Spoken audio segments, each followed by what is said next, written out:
Welcome to the deep dive. Today we're looking into something really unique. It's a set of source material that feels less like your standard theology text. Oh, absolutely. It's more like, well, like architectural plans for the cosmos, wouldn't you say? Exactly. We're diving into this incredibly detailed model that maps out, the whole relationship between God, creation, darkness, space-time itself, and the ultimate adversary. And it's all based on these specific theological texts woven together. It connects the physical stuff, waters, firmaments, pits, directly to the spiritual history, the ongoing conflict. It's quite a synthesis. Right. So our mission today really is to unpack this. How are space-time, the place where angels dwell, the prison designed for evil, and all of human history connected, how do they fit into this single integrated divine structure? That's the core question. How does God establish boundaries, both in space and, crucially, in time? Boundaries designed to manage and ultimately, resolve this huge spiritual conflict. We're basically mapping everything from the absolute highest point, where the throne is, right down to the very bottom, the abyss. Okay, let's start at the top, the architects. The source material is really clear here. The first Godhead, the Father, and the second Godhead, Lord Jesus Christ. It points straight to 1 Corinthians 8:6. All things originate from the Father. From the Father. But they exist through Christ. There's that crucial distinction right at the start. Okay, the origin point. But you mentioned something else earlier about persistence. Yes, and this is maybe even more foundational for this whole structure. It's not just how things were created, but how they keep existing, the sustenance of the universe. So it's not like God just wound it up and let it go. Not at all, according to this source. Space-time itself, the dimensions we experience, plus time, it wasn't just created by the Godhead. It exists and persists within God. Within God. Yeah. Colossians 1, Hebrews 1, they're cited to show that God is actively, moment by moment, holding everything together. By the word of his power, if he stopped, well, the implication is space-time just ceases. Wow, that's a fundamental difference. So the universe isn't some separate machine running on its own. It's more like continuously rendered, held in existence by divine will. You could put it like that, like living software maybe. And why is that so critical for understanding the cosmic conflict? Go on. Because it completely undermines the adversary's position. If God is sustaining everything, that means he's sustaining the very space-time, the very fabric of reality that his enemy operates within. Satan exists, acts, only because God continuously allows and upholds the structure he inhabits. So the conflict is happening inside the system God maintains. Exactly. It's an internal operation within boundaries God himself establishes and upholds. Even the deepest, darkest pit needs that sustaining power to even exist. Right. Which leads us to the other end of the scale, the divine realm within this cosmos, the angel heaven. Yes. The source describes this as the ultimate, the actual Holy of Holies. It draws on Exodus, the description of the cherubim over the mercy seat. It's the sacred center. And it gives it a surprisingly specific location, not just up somewhere. It really does. It uses Isaiah 14, the passage about Lucifer's ambition to place the throne.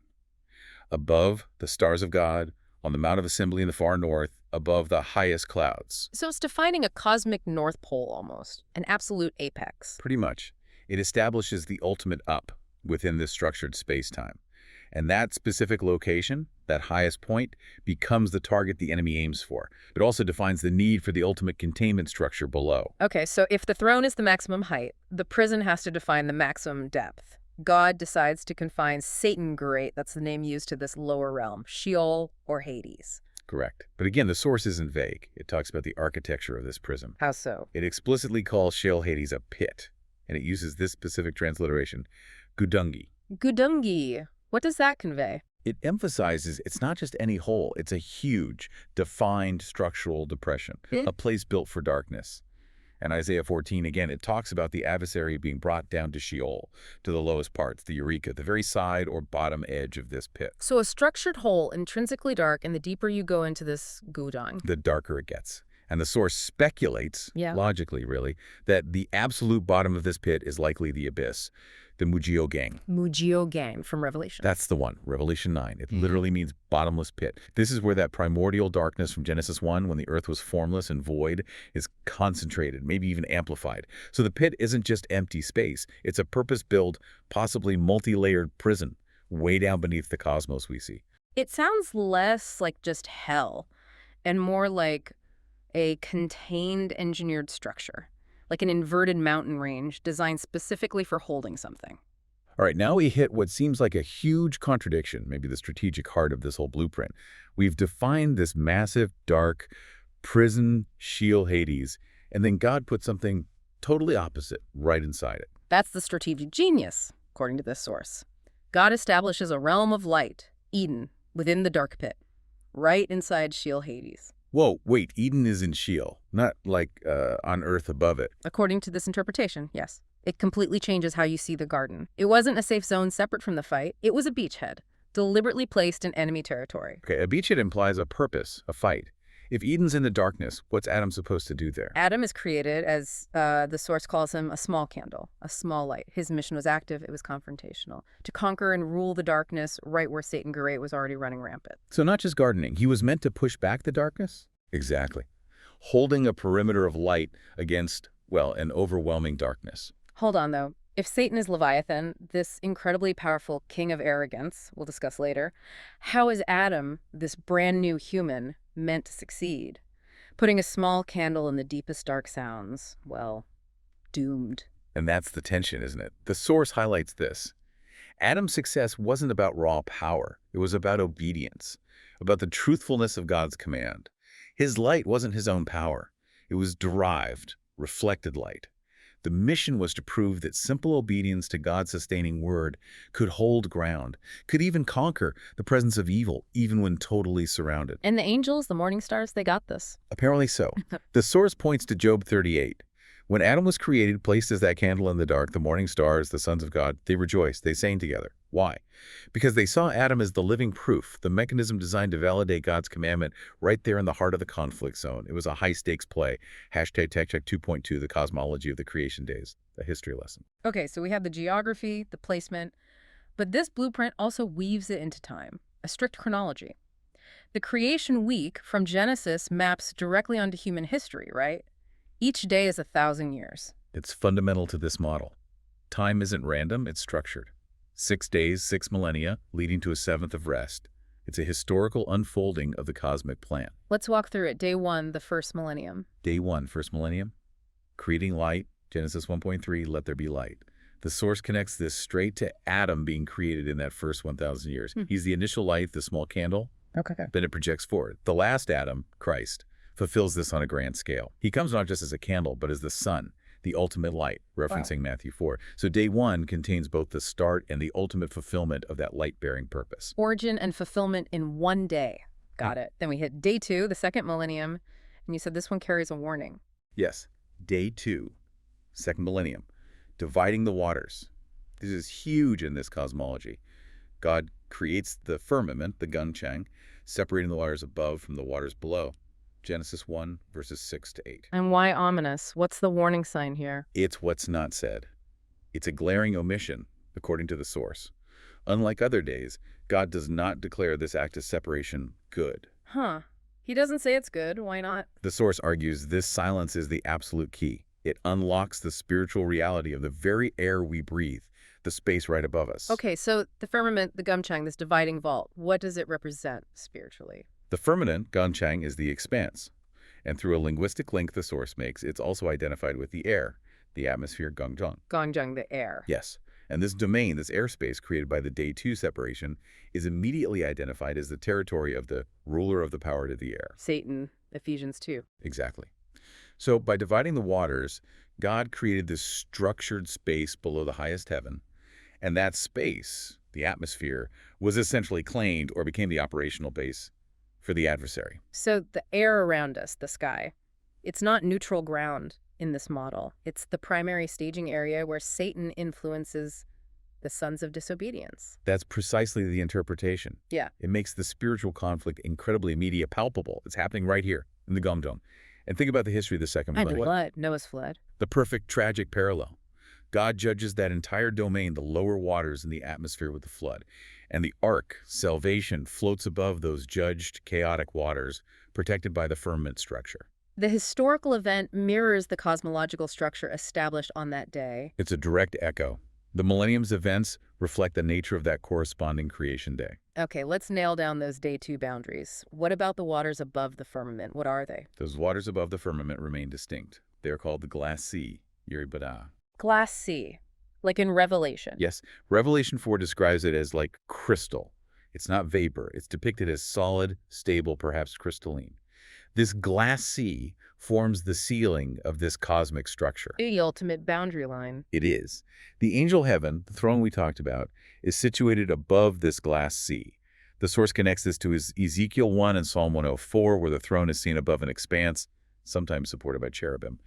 And crucially, Yes. Satan Great, Leviathan, he can rage and cause chaos in the waters below the firmament, his claimed territory. Right. But he cannot get past the glass sea. He cannot ascend above it. So that glass sea isn't just the floor of heaven, it's more like an impenetrable shield, a containment barrier proving God's boundary holds even against the strongest created being. Exactly. Think about Job 38 again. God asks who shut up the sea with doors and basically says to the proud waves, this far and no farther. That's the decree established in the glass sea as the absolute limit. Satan's power hits a ceiling there. Okay, so day 2 sets the problematic boundary. What happens on day 3? Day 3, the earth and the seed. This is where the counter strategy really begins on the ground level, so to speak. Dry land appears, the waters are gathered into seas, Genesis 1 verses 9 and 10, and this separation. This one is called good. Yes, finally, this dry land is essential. It's the foundation for the rest of the plan. Why is the dry land so key? Because it's the stable place where the seed can be planted. And the source clearly identifies this seed as the word, the gospel. You see that in 1 Peter 1, Luke 8.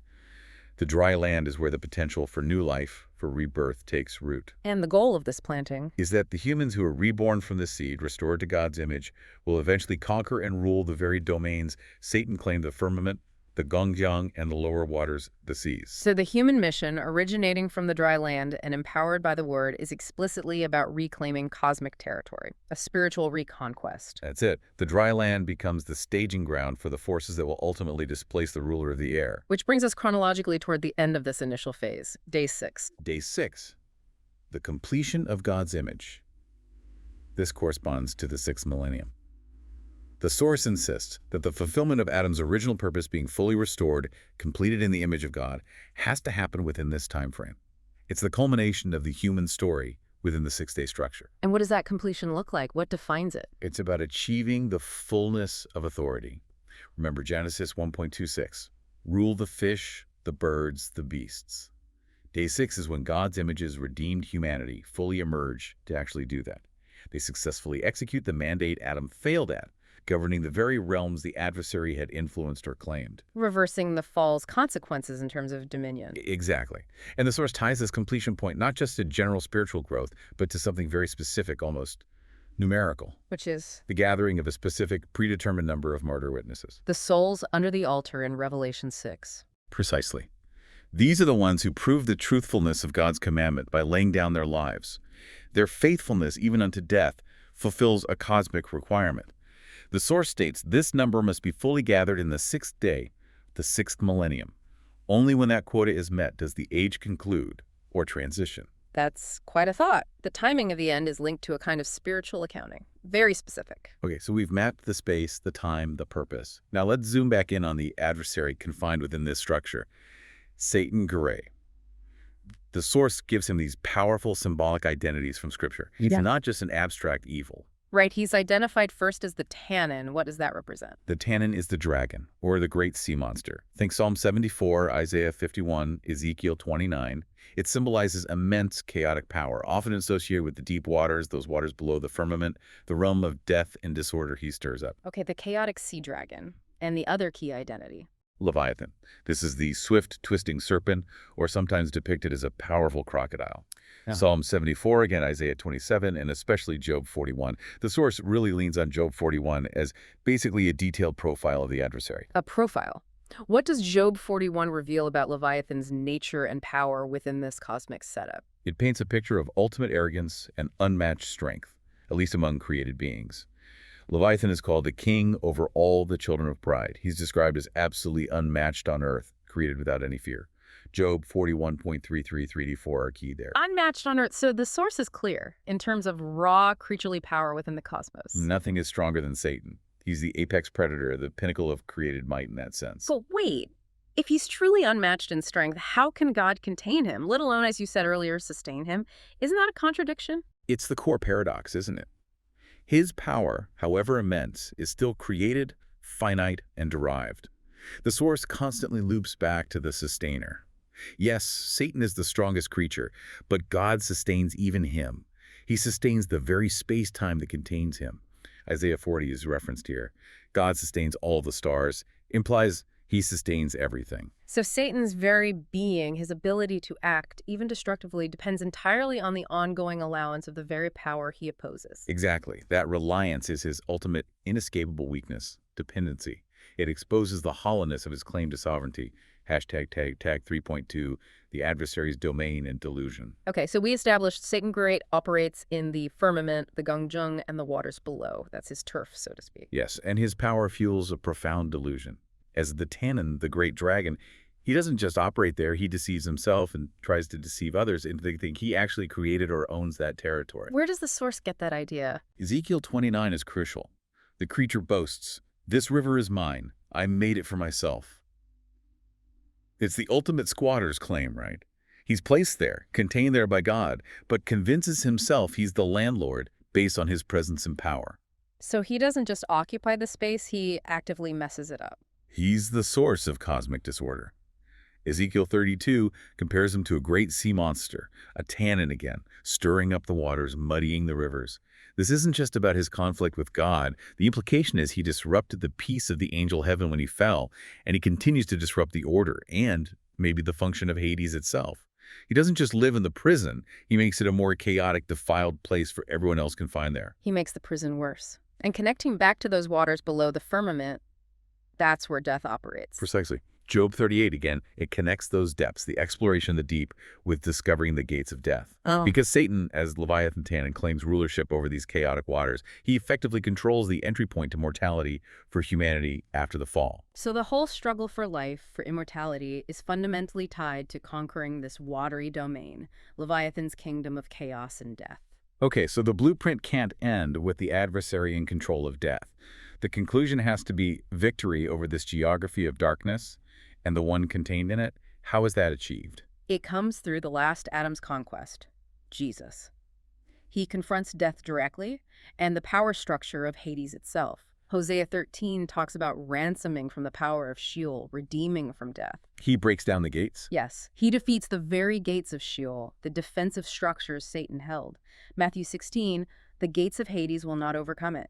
Psalm 24, lift up your heads, O you gates. It's not just escaping, it's dismantling the enemy's control system. And by doing that, he makes Adam's original mission, that small candle, finally possible for everyone else. That's the idea. Adam's followers, people who are reborn, as John 3 puts it, they inherit this victory. They are given the power to conquer that door of death themselves. Rebirth overcomes the death system ruled by the adversary in the deep. Right.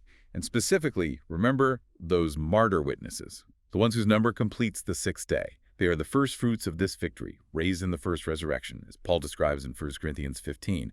They physically demonstrate the breaking of death's seal that Satan enforced. And the ultimate promise regarding the adversary himself, Satan, Tannin, Leviathan. The end goal is total defeat, destruction. Genesis 3.15, the promise to crush the serpent's head through the woman's offspring. And Isaiah 27 is explicit. God will punish Leviathan. He will kill the dragon, the tannin that is in the sea. Victory isn't just containment, it's elimination. Hashtag 4.2, the glass sea crossing, the Red Sea analogy. Now remember that cosmic ceiling we discussed, the glass sea. The victory narrative includes passing over that boundary too. And the source uses a famous historical event as a symbol for this, the Red Sea crossing. Exactly. The parting of the Red Sea is seen as a direct historical picture, a foreshadowing of the ultimate crossing of the actual glass sea. Isaiah 51 makes that connection. It demonstrates God's power to make a path right through the very waters, the symbol of chaos, the adversary's domain that should have destroyed his people. So the Red Sea showed victory through the lower waters, setting up the final victory above them, crossing the glass sea boundary. Perfectly put. Just as Moses led Israel through the Red Sea on dry ground, the Lamb, the victorious last Adam, will lead the redeemed across the actual glass sea. Revelation 15 depicts those who conquered the beast standing on the sea of glass. And this crossing signify? It's the final, Absolute declaration of freedom and sovereignty. It moves the redeemed permanently out of the entire conflicted cosmic structure, the pit, the earth, the atmosphere, and into the secure angel heaven above that ultimate boundary. Game over for the lower realms. Hashtag tag 4.3, the final fate of Satan Garate. But this triumphant crossing happens before Satan's absolute final end, right? There's still a phase of containment first. That's right. According to the chronology in Revelation 20, after the main conflict of the 6 millennia, Satan is seized and bound. For 1,000 years, corresponding to the 7th day, the 7th millennium of rest. Round where? In the deepest part of the pit. Back to the abyss, the Mujio gang. Absolute lockdown. The primary source of disruption is taken out of commission for that period. And then the very end. What's the final, maybe paradoxical note the source highlights about Satan Garate's destiny? It's quite something. It comes back to God's universal sovereignty and sustaining power. Even Satan Garate Leviathan, Tannin, the king of pride, unmatched in creaturely power, the source of so much chaos, even he will ultimately acknowledge God's authority before his final destruction. He praises God, how? The source points to Psalm 148, verse 7, which calls on the great sea creatures, the Tanninim, to praise the Lord from the earth and the deeps. The interpretation is that even this ultimate Tannin must give this acknowledgement. A forced confession, almost. Recognizing the Sustainer's total power right before the end. Right before being cast into the lake of fire. It's the final underscoring that all of creation, even its most rebellious and powerful elements, ultimately serves to demonstrate God's truthfulness and absolute authority. Hashtag tag ITRO. Wow. Okay, so what we've explored here is it's definitely more than just theology. It's this incredibly detailed, integrated cosmic map, isn't it? It really is. The source shows every part, every boundary, the glass sea ceiling, the firmament battleground, the deep pit prison. It's all interconnected and plays a role in this one single story. This narrative of conflict, yes, but ultimately the completion of God's purpose through humanity. And if you trace it back, the whole point seems to be that Earth wasn't just created, it was strategically placed. A mission objective in occupied territory. Exactly. And the entire timeline, those 6 millennia, is structured to show how the small candle atom, fulfilled in the last Adam, successfully conquers the very domain that Leviathan, the ruler of the air, claimed as his. Which brings us back to that detail about day 2. The day God didn't call good. The day the atmosphere, the Gongjung, was established and became, according to this source, the adversary's primary domain. Right. And if we take this architecture seriously, if the spiritual battle isn't just some abstract idea out there, but is literally rooted in the structure of the air established way back on day 2. A day corresponding to the 2nd millennium, the time of the flood. Then you have to ask, what does that imply about right now? About the persistent active influence of these unholy forces in the very environment around us? Is the battle for the planet fundamentally a battle for the air, the atmosphere above it? That's definitely a profound thought to consider, especially as you just go about your day breathing the air. A real challenge from this deep dive. Thank you for joining us.